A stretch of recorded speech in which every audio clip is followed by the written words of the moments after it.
Jai. So I want to talk about an important topic today before we jump into Madhurya Kadambini. Srila Gurudev's, what Srila Gurudev describes as Sangha Siddha Bhakti and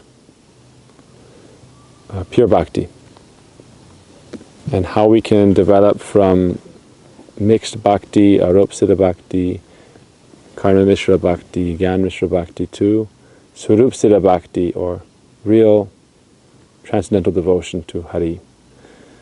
The goal of human life is Savai Pungsam Parod Haramayato Bhakti Radoksaje. Pure Bhakti, relationship with Hari. As we've learned in Madhurya Kadambini, what is Bhakti? Without Bhakti Ras, there's no proper understanding of Bhakti.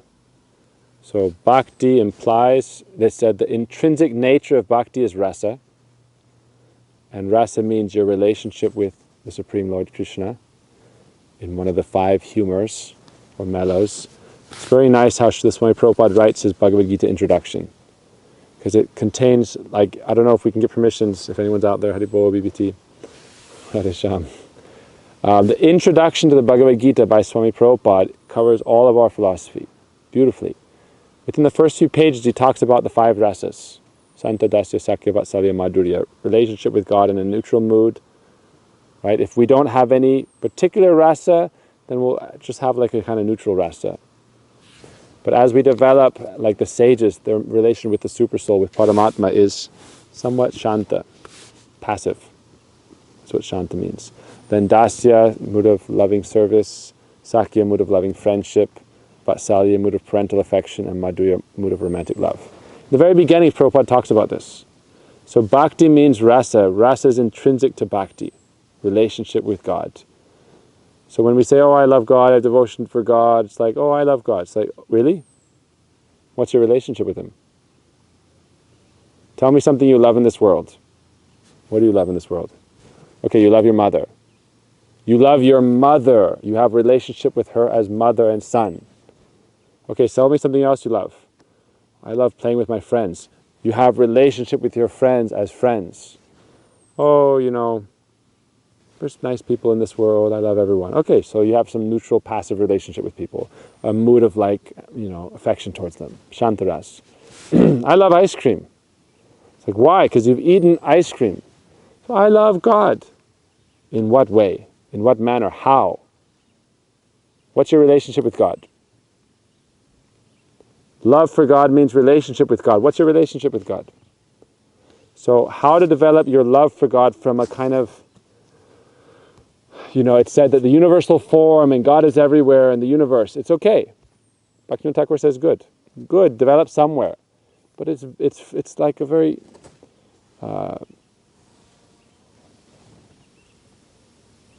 either bees or a drone. I think someone's coming to spy on us.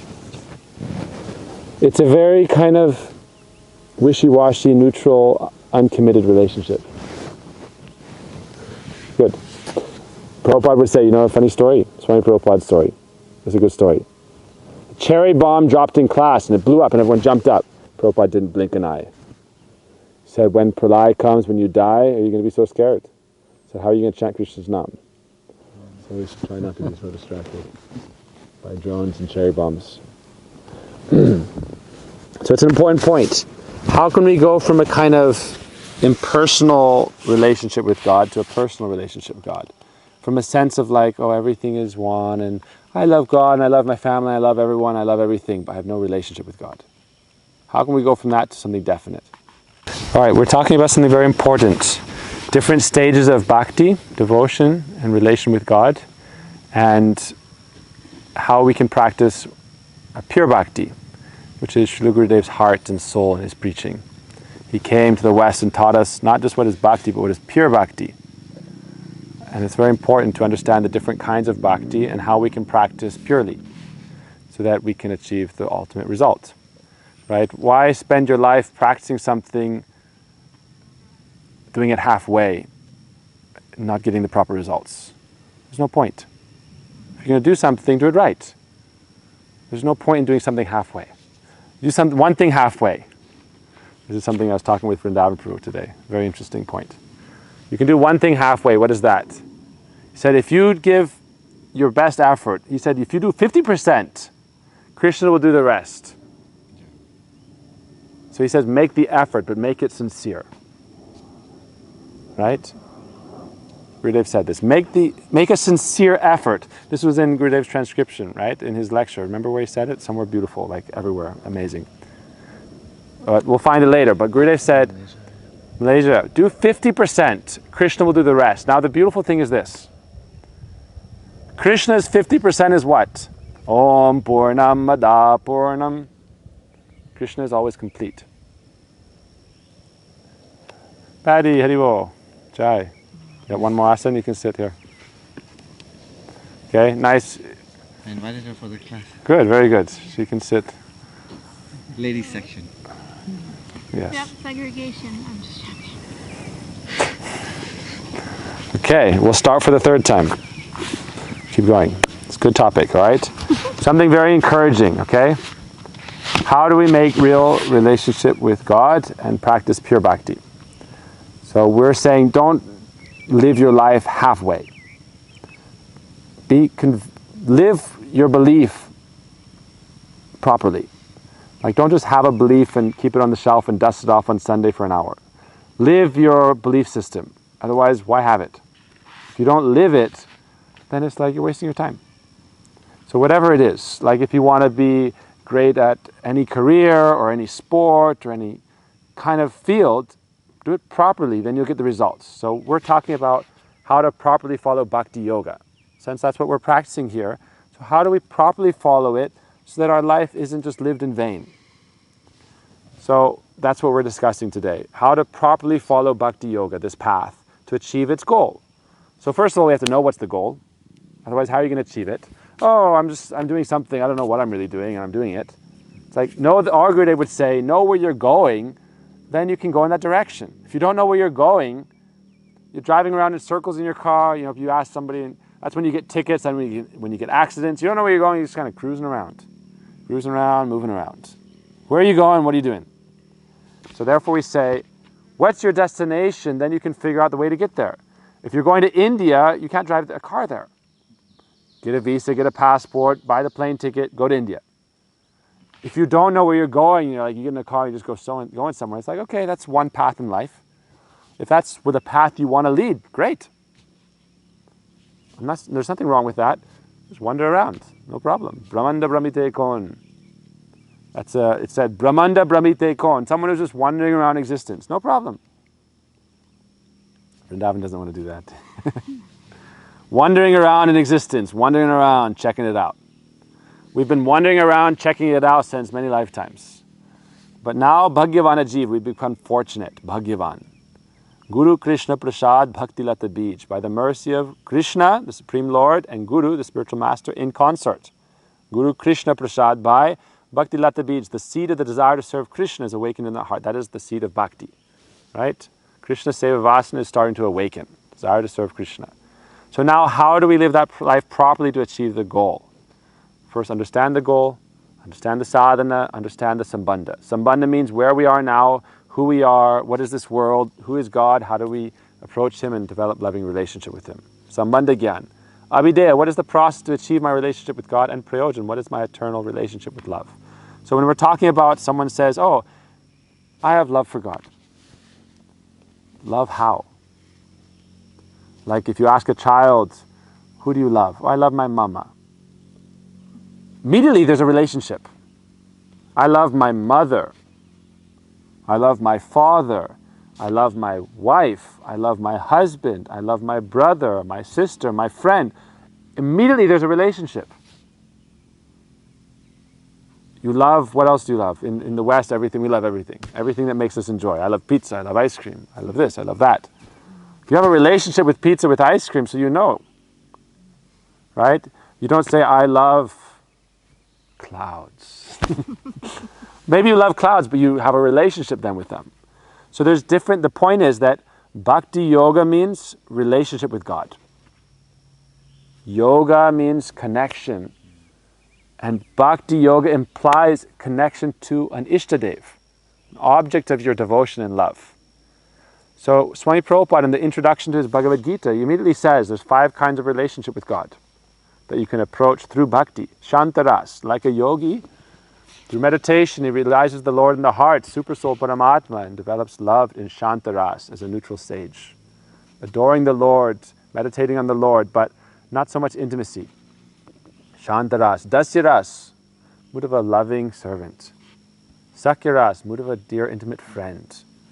Vatsalyaras, mood of the love of a mother or a father. Madhuryaras, the mood of a beloved, like a gopi. So immediately there's a relationship. So bhakti, therefore, it is intrinsic to its nature is rasa. That's what Madhurya Kadambini says. Before Chaitanya Mahaprabhu, people thought of like, oh yes, I love God. You love God how? In what way? You love your mother, you love your father, you love your mother, you love your brother, your wife and husband, and all your society by extension, and your children, and your grandchildren, and your grandfather. You love in terms of relationship. What's your relationship with God? No, I love God. How? You love your world and the family, and you also love God in like an abstract way. I love God. But what is God? Who is God? Where does He live? What is His name? What is her name? Do you know? No. So bhakti yoga is the process of awakening your relationship with God. Very simple. Without doing that, why are we following bhakti? Awaken your relation. It said, Vishwanath Chakravarti Thakur says that rasa is part of the nature of bhakti. Intrinsic to the nature of bhakti is rasa. Therefore, with Krishna, who is Krishna? Raso Vaisaha. All rasas are within Krishna. And so there's 5 primary rasas, Santa Dasya Sakavatsala Madhurya, and secondary rasas. Gona rasas means laughter, tears, crying, adbhut, wonder. Imagine like it's described when the cowherd boys, they asked Krishna to show him in Brahmakund, the Vaikuntha, and there was wonder. Oh my God. It was wonder, adbhut. When Krishna lifted Giriraj, adbhut. Karun, mood of pathos, when Krishna left Vrindavan. All these different emotions, they come when there's a permanent, fixed relationship. Then the secondary emotions come. So this is intrinsic to the nature of bhakti. Therefore God, the highest feature of God is the one who is the most exalted in the relationships. Krishna therefore is described to be the Ishvara Parama, the Supreme Lord, controller of all controllers, because it's with Krishna that you can have the most intimate relationship. If we talk about Lord Indra, mother, son, beloved, it's like you can't have that sense of pure relationship as you can have with Krishna. Krishna is therefore Para Ishvara, Para Brahma. Therefore we pray to Krishna, Yan mitrang paramanandang purnang brahma sanatanam. Srimad Bhagavatam, famous verse. Aho bhagyam nanda gopa brajokasam yan mitrang paramanandang purnang brahma sanatanam. The Brajabasis are so fortunate, Nanda, Jashoda, and the Brajabasis. Why? Because their friend, Yan Mitram, is who? Paramananda. The embodiment of all bliss is their friend. Yan Mitram Paramanandam who? Purnang Brahma Sanatanam. The supreme, complete spirit, absolute truth, supreme personality of Godhead has become their very intimate friend. Mitram, Sanatan, that eternal Lord. Relationship. And so we are trying to develop our relationship with God. It's okay, love God. But understand that rasa and devotion to God means there should be relationship with God. So we should evolve. Now the question comes, how do we evolve into our relationship? We say that consciousness is blossoming. A rock and a human being is not the same. A bird and a human being is not the same. Human being is budding or blossoming consciousness. The mind is awakening to the realm of the Absolute and the ability to relate with the Absolute and to chant the names of God and to make relationship with God. And by chanting loudly, Hare Krishna, the trees, the grass, the birds, the animals, everyone is, you're helping everyone evolve. But now you're in budding or blossoming consciousness. And we're trying to get to fully blossom consciousness. The more we develop in our consciousness, the more we develop our relationship with God. Because then we come into harmony with all of being. Now we're in harmony with this section or this space or that space. I'm in this Sangha or that Sangha. I'm divided. Or I may say, I may identify with America, or I may identify with India, I'm from this place. I'm still divided. Come in relationship with God, then come into unity and harmony with all of existence. Because you're aligned properly. Then you can be fully blossomed. So you understand, like Arjuna is Krishna's friend, Saka. Mother Yashoda, Mother Kunti, like Vatsalya Ras. They have relationship. So then they have love for God. Love for God, otherwise, it's kind of like neutral and abstract. So that's the first stage, no problem. We say the first stage of relationship with God is abstract. Therefore, in the Bhagavad-Gita, it said, God is the universal form. The hairs of his body are the trees. The mountain ranges are his bone structures. Okay, you understand God in that way because everything is part of his manifestation. Everything is expansion of his energy. So in the Bhagavad-Gita says, everything rests upon me like pearls strung on a thread. But yet I am beyond it also. Swadhama Parama. I am in my eternal abode. So now how do we develop relationship with him? Therefore we follow Bhakti Yoga. So Bhakti Yoga has a process, Abhideya. What is the process? Guru Padashray, take shelter of spiritual master.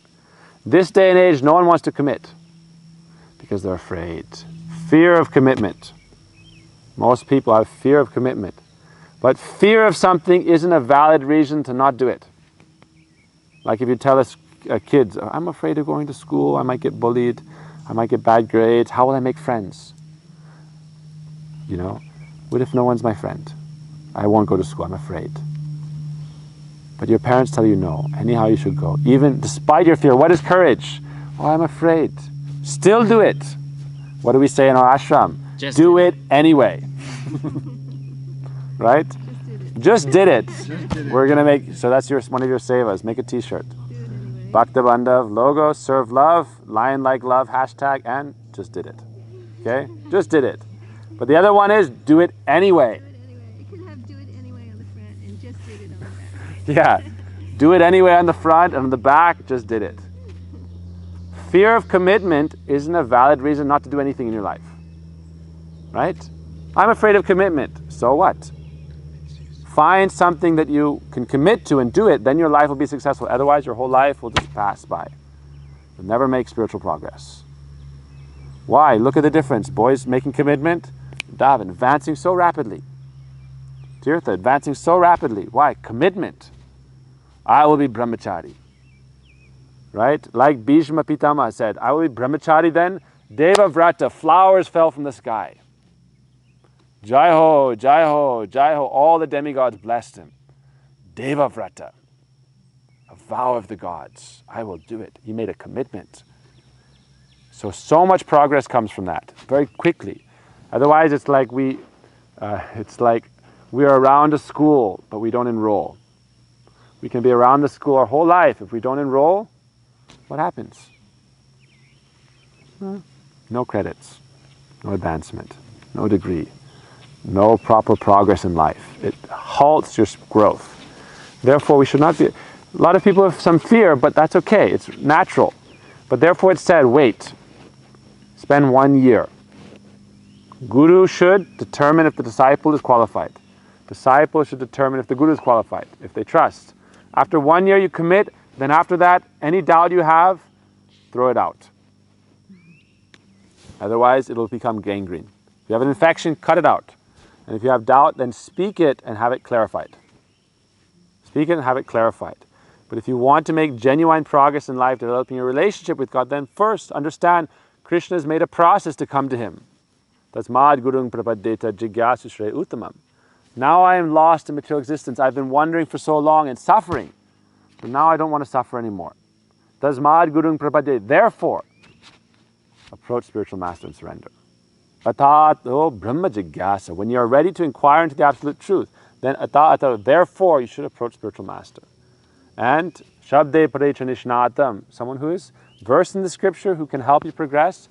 And it's also said, carry the firewood of what? Your faith.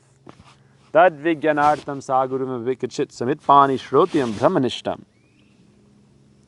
Approach Guru with the firewood of your faith. And then perform the yajna sacrifice, fire ceremony. That's the symbolic quality of the firewood and the sacrifice, your faith.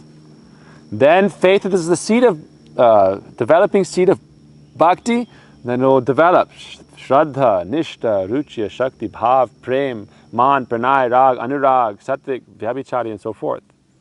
Mahabhav. The highest state of spiritual ecstasy in your relationship with God. So bhakti ras means your relationship with God. How to develop that? Tasmad gurung prapaddeta. Then Krishna dikshadi shikshanam. Take diksha. Why not? I'm afraid. I'll be a devotee without initiation. Okay. My mother asked Gurudev, what is a Vaishnav? Who is a Vaishnav? Moment he answered, Grihita Vishnu Dikshako Vishnu Puja Paro Naro Vaishnavo Bhito Bhigiritarosmat Avaishnava. Someone who is accepting this line properly, Char Sampradaya, 4 bona fide Sampradaya, Shri Brahma Rudra Shanaka, Shiti Pavana, purifying the world.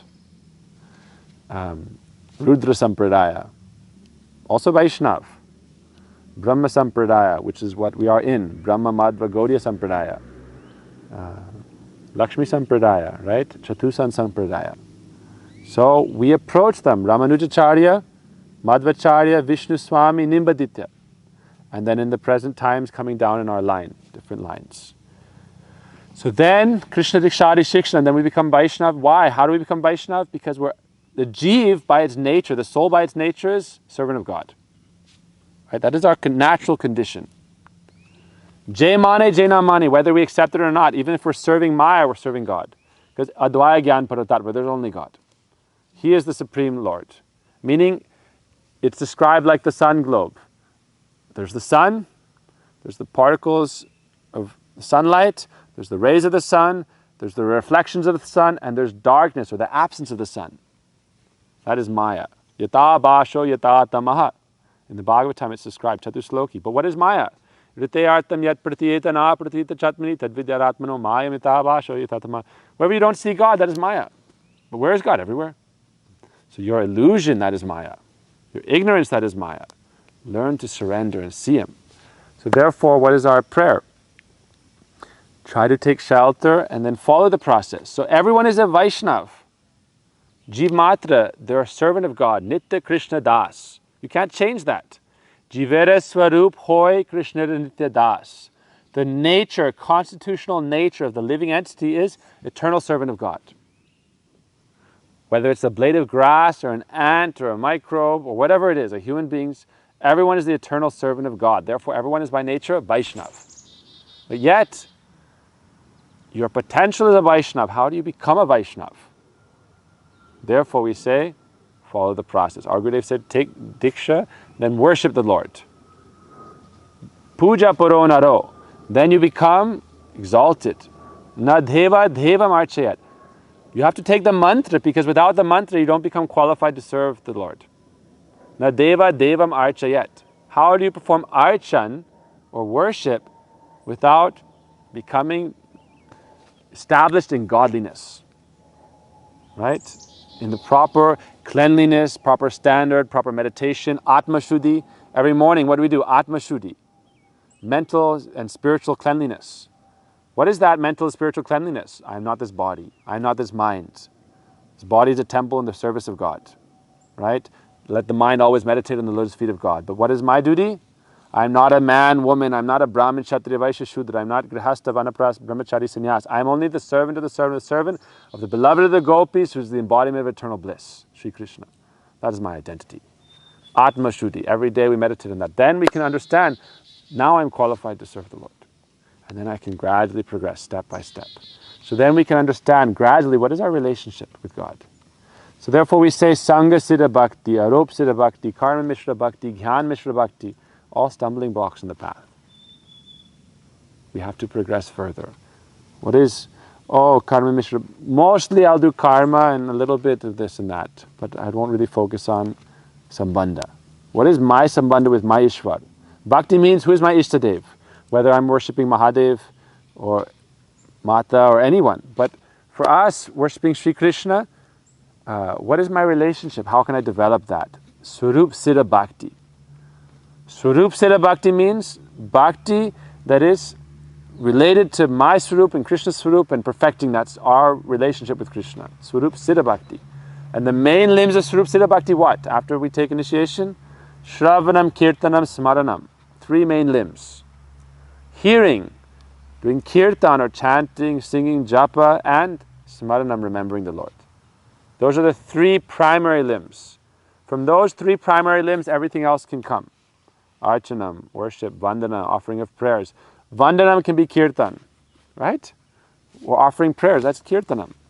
Archanam, that's a form of smaranam also. If we're doing it properly, it teaches us to remember.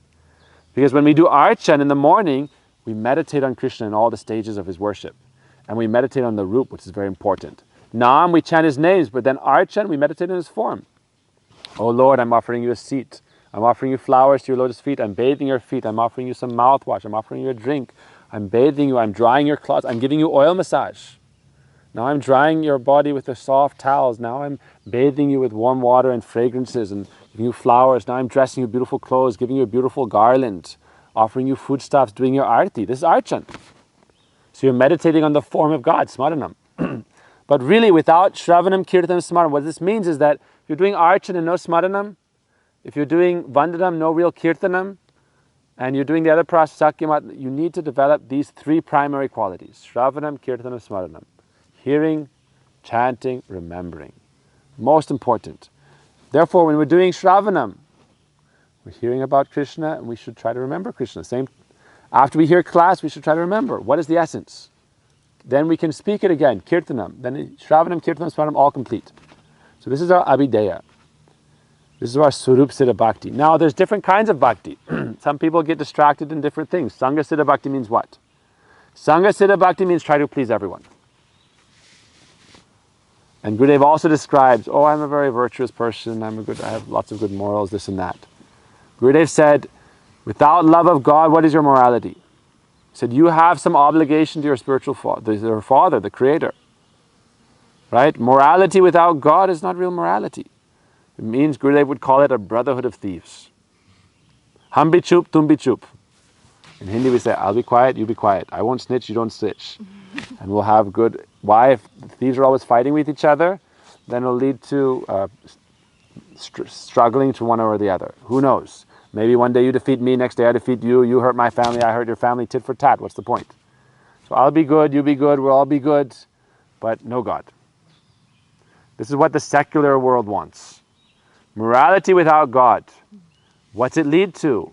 Degradation. What's degradation lead to? Suffering. People don't know this. Secular world without God is only leading to suffering. Why? We make sense enjoyment our God. Therefore we make ourselves God. And my enjoyment in life is the most important thing in life. That's the goal. The prayojan or goal of life is to enjoy. Right? Let me be happy. But what is happiness? Sense happiness is not real happiness. What is spiritual happiness? You are your senses, you are your hand. I nose. You have a hand, you have a nose, so who are you? When your hand is happy, is your soul happy? So sense happiness is not soul happiness. So I want to be happy, the goal of life is happiness, but what is real happiness? We don't know. So therefore we have to gradually develop in our path. So our process is, Sangha Siddha Bhakti means, sab kuch sabke saath, kisi mein nahi hai. Hindi we say, I like everyone, I love everyone, but I'm with no one. I am nirapeksha. But that means no sambandha, then no ras. Who is my Ishwar? No rasa, no sweetness, no relationship, no love. This is one problem. This is the problem of, fear of commitment means I'll be with everyone. I love everyone. I love everything. But I belong to nothing. This is more painful. In your end of your life, you die alone, sad. Fear of belonging, fear of commitment. What is the result of inaction? Inaction is an action. Krishna says in the Bhagavad-Gita, you cannot not act. You're bound to act. Breathing, sleeping, this is action. But a fear of commitment means I will belong with nothing. So this is what we say, the perfection of non-sectarianism is belonging to nothing.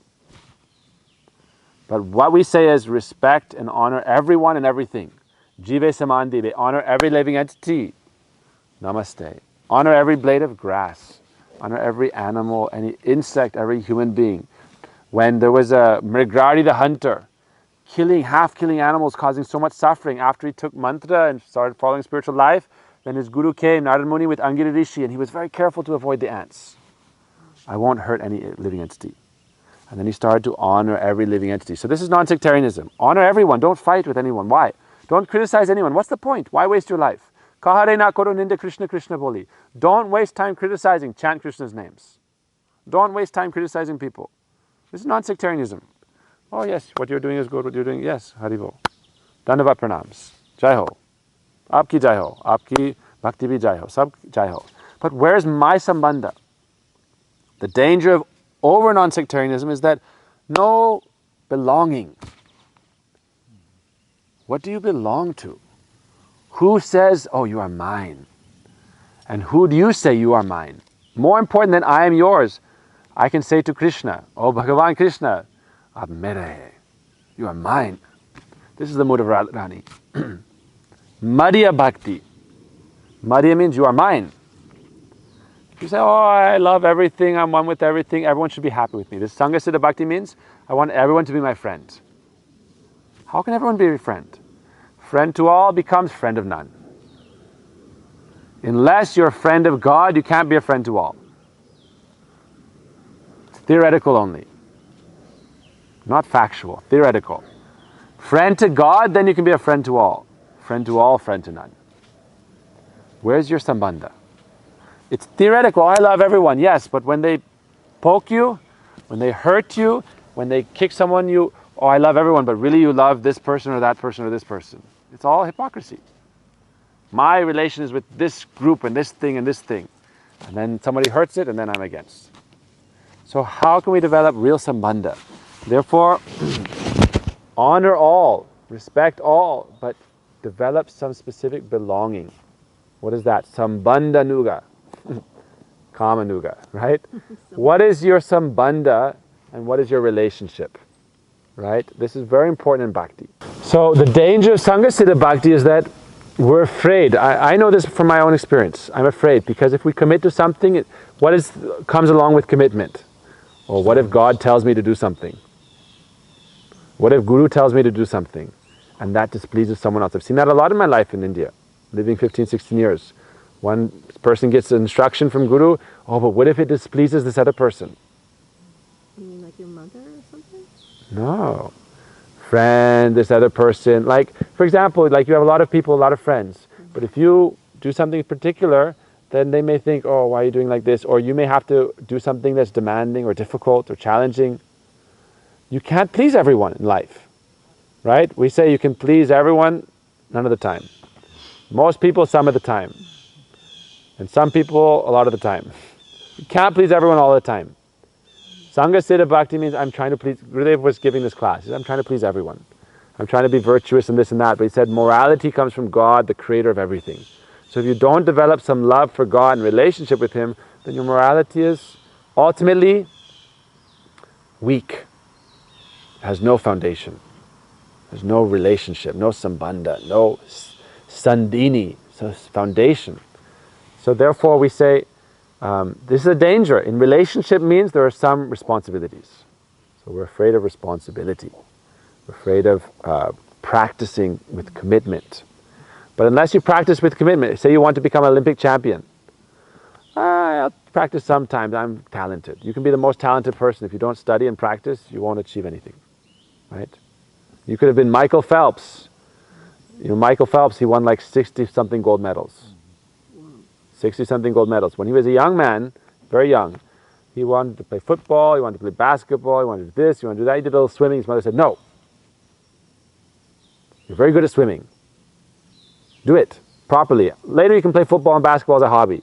You want to be a professional? You want to be a winner? Do something with commitment. And he did it. And he became state champion and a national champion and gold medalist. Won, boom. Then the president calls him on the phone. Jai, Michael Phelps. Again and again. Why? Because he was committed. And so he achieved success. But we want to be a hobbyist and an enthusiast in everything, committed to nothing. This is danger. This is one of the problems in the West. Very difficult to find people who want to be committed to a spiritual path. They want to dabble in everything, like a spiritual buffet. Little chaat masala, little taco, little pizza, little lasagna, little khichdi. Sab kuch sab ke saath. Okay, no problem. You can be sab kuch sab ke saath. But sab kuch sab ke saath when you have kisi ke saath. Right? I'll give you an example. Young lady, she can be friends with everyone when she has husband.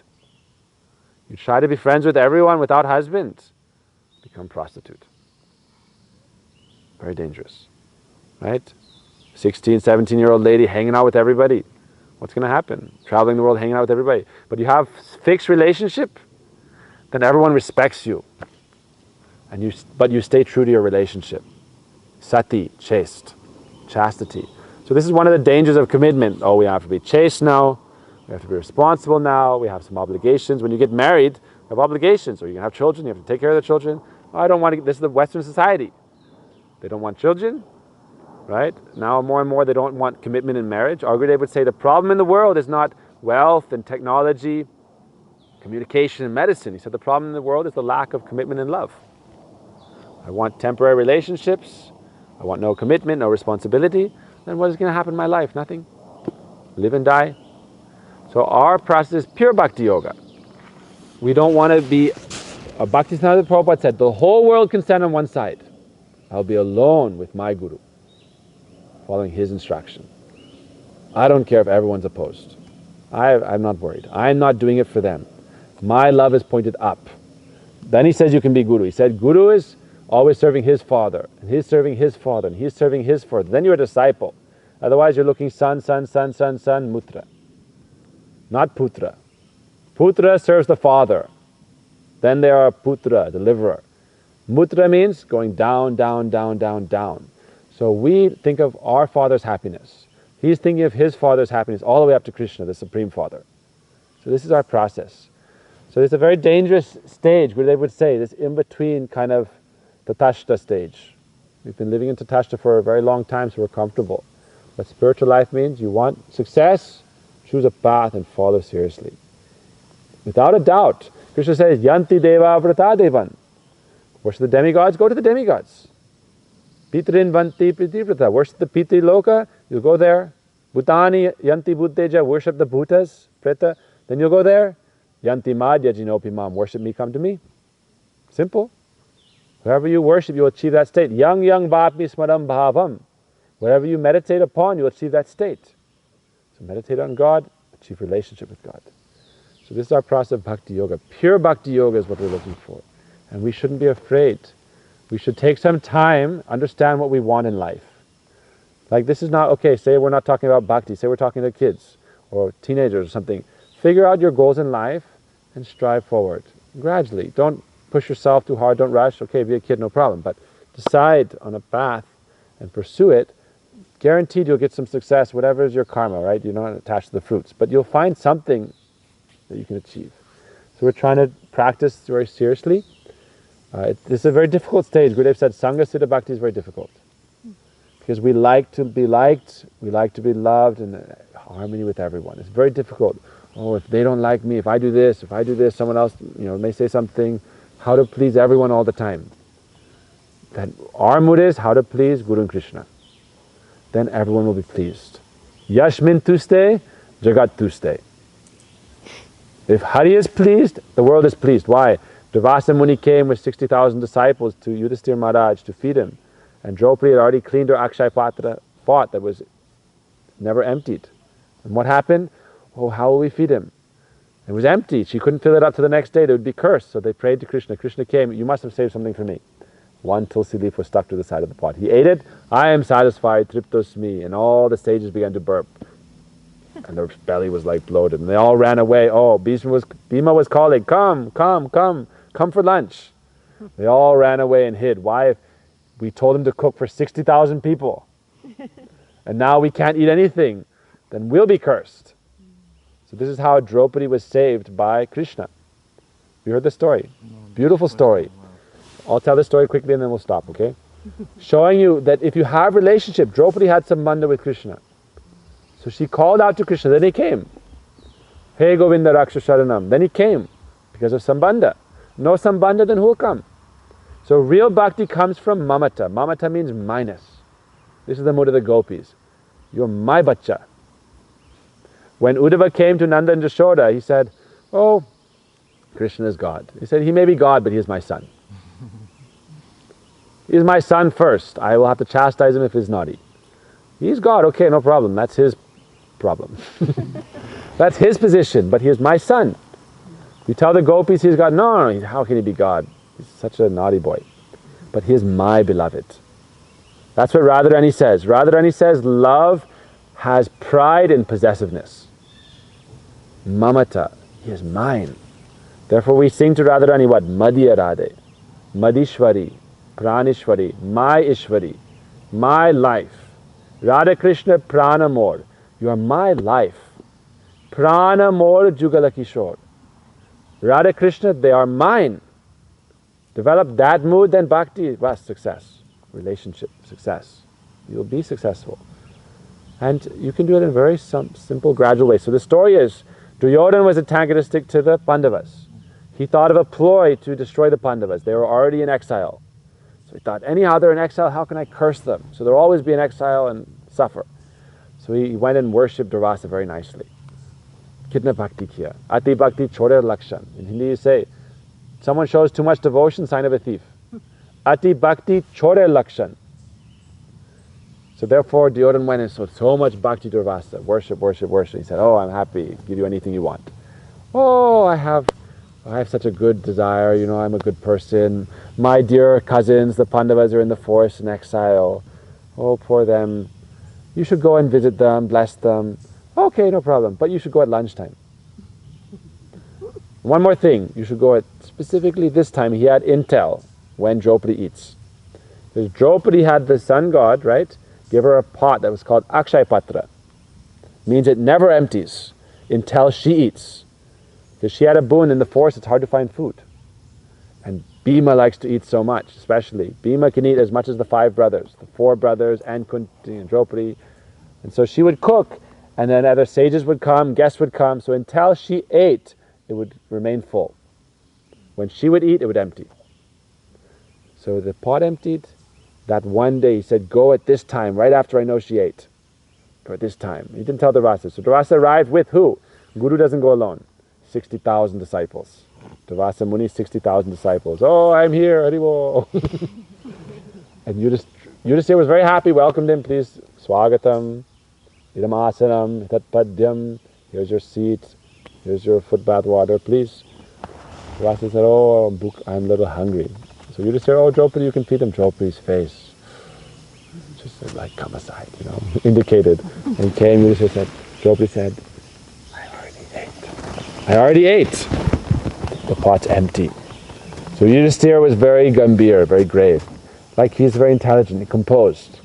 He has a lot of composure. So he said, oh, Durvasa Muni, great sage, please, you and your disciples can go, here's a lake, you can take snan, take bath, and then come back. And we'll have some meal. So they went, and you imagine how long does snan take? Like we took snan today in the lake. About 15 minutes, 20 minutes, enjoying the bath in the lake. So then what happened? Draupadi's freaking out. Everyone. Durvasa is going to come with 60,000 disciples. What are they going to eat? We'll be cursed. We'll be destroyed. He said, Krishna is your great friend. Pray to Krishna. So she said, oh, Krishna, you've always protected us in all calamities, in the house of lack, when you tried to feed in poison. So please, Krishna, please protect us. Immediately Krishna appeared. Why? Because of her relationship. They actually had relationship with Krishna. So he said Krishna was eating, there's this story, like, this is a different story, when he saved her clothes. Said when he put the clothes on Draupadi, he was in the middle of his meal with Rukmini. He didn't wash his mouth, didn't put on his shoes, he just ran immediately to the court of his assembly and protected Draupadi. Why? Because of the relationship. So he immediately appeared by Draupadi and said, how can I help? He said, oh, Durvasa's come, 60,000 disciples, I already ate, Akshay Patra. So Krishna said, did you feed me today? He said, every day I offer to you. Yes, every day you offer to me, but where's my portion? Did you save it for me somewhere? He said, oh, if the pot's already empty, it's already there to be washed. He said, show me the pot. So on the side of the pot, there's one tulsi leaf. Why? If you offer to Hari, you offer with tulsi, because he is Hari Priya. Tulsi is the beloved of Hari. And generally, if the pot's hot, if you have like hot dal, you don't put the tulsi leaf in the dal, okay? Because then it'll burn tulsi. And she is Hari Priya. You don't want to burn her. So they put it on the side. So he said, oh, tulsi leaf is there for me. This is for me. I'll take it. He ate it and said, oh, I'm satisfied. So then what happened? All the sages, they hadn't eaten all day. But they were in the lake just finishing up and playing with each other, and then began to burp. And stomach was bloated. And they couldn't eat anymore. And then Yudhisthira, Krishna said, oh, go send Bhima to bring them. Krishna said, oh Bhima, go and tell them to come. Prasad's ready. Lunch is ready. And so Bhima said, oh, great sages, oh, great bhaktas, sages, please come. Lunch is ready. And they were all thinking, they heard Bhima coming. You can imagine Bhima's sound, his voice. He was coming like, imagine the other side of the property. Oh, Durvasa, please come. And he was coming and coming. Prasadam. They all ran away in fear. Why? If they cooked for 60,000 people and no one came for prasadam, they came for prasadam and then no one ate, 60,000 people's food had wasted. It would be great sin, so they all just ran away. So see what this moral of the story, Jasmin tuste, jagat tuste. If God is satisfied, everyone is satisfied. So serve God. What are the root? Everyone will be satisfied. So no need Sangasita Bhakti. You want everyone to love you, everyone to be pleased with you, everyone to be happy with you, develop your relationship with God. You want everyone to love you and be happy with you, develop your relationship with God. Yasmin tuste, jagat tuste. If he is happy, everyone is happy. This is our philosophy. Gaur Premanandi, Hari Hari Bol.